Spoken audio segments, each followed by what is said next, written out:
Kings at Jazz on a Tuesday in Utah. Big time ball here, surprisingly for many. Again, the beauty of sports betting, making a non championship game into a great conversation. Sacramento is laying 6.5 in this game. The total is 234.5. Welcome to the show, Junior. Your first official over 234.5. Yeah, it's pretty straightforward cap for me. Two teams that do not prioritize defense, both coming off back-to-back situations.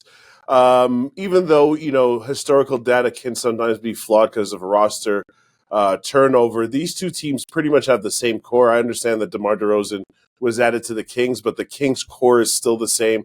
Same thing for Utah. And when you go back and look at the three matchups from last season, the Kings beat them all three times by an average net rate of 19 points per 100 possession, which is an insane number. The Kings were scoring 128.6 points per 100 possessions, and not to throw out big numbers, we always want to give context, Shark. I love that. So to give context, the Celtics led the league last year with 123 points per 100. So if you're dropping 128 per 100, obviously you have a clear advantage over the other team. At the same time, this Utah team is full of young guys that have improved as well, and I think they'll be able to put up enough points to get us over this 234.5 total. Yeah, I would agree. I see a lot of points coming here tonight. This is a Utah team that is really not defending at all. As you mentioned, this roster is mostly young guards that shoot and they run, and it's just a style of play that leans towards tons of points. My official play tonight, taking the Jazz actually at plus 6.5 for 1 unit. And, Junior, you mentioned it. Sacramento did dominate this matchup last year. Wins by 16, 21, and 21. But I do want to remind you guys, at the end of last year, Utah was actually about 500 through 50-something games, and oddly just took their players off the floor and tanked the season. And that seemed to be when those blowouts really developed. And so you see these blowouts, and now you see the line open actually at 4.5.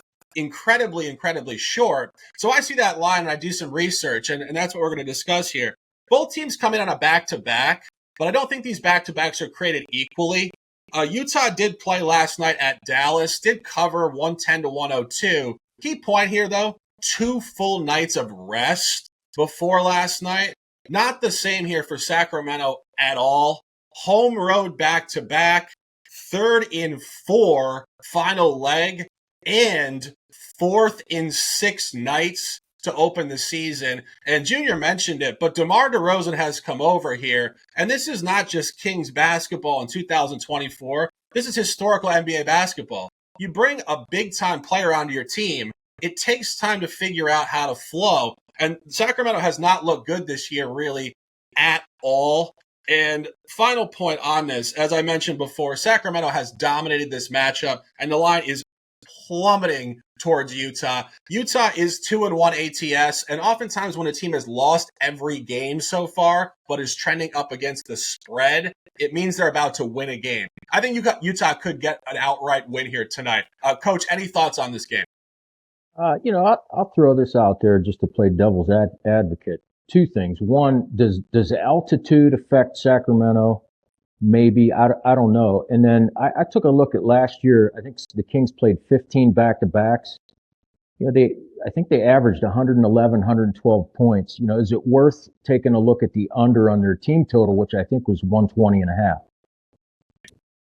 Yeah, thanks for mentioning that, actually, because I had written down here, I think a pretty interesting point. You mentioned Sacramento had 15 back-to-backs last year. They did actually go 6 and 9 ATS, which in my opinion is kind of right on the average because you're not supposed to be ATS efficient in this fatigue spot. But I think even more importantly, they actually started last year early season 0 and 5 ATS, first 5 back-to-back final legs. So it's early season. They're not highly focused, and they really do just let down in this spot. And those 5 non-covers came by an average of 15.8 points per game, really just blowouts. And that's where I said I think Utah could actually win this game tonight. And as you mentioned, another great point, the altitude is a brutal element to playing in Utah. They played last night. This is the 4th and 6th. Now you got to go up to the mountains and play a fast Utah team.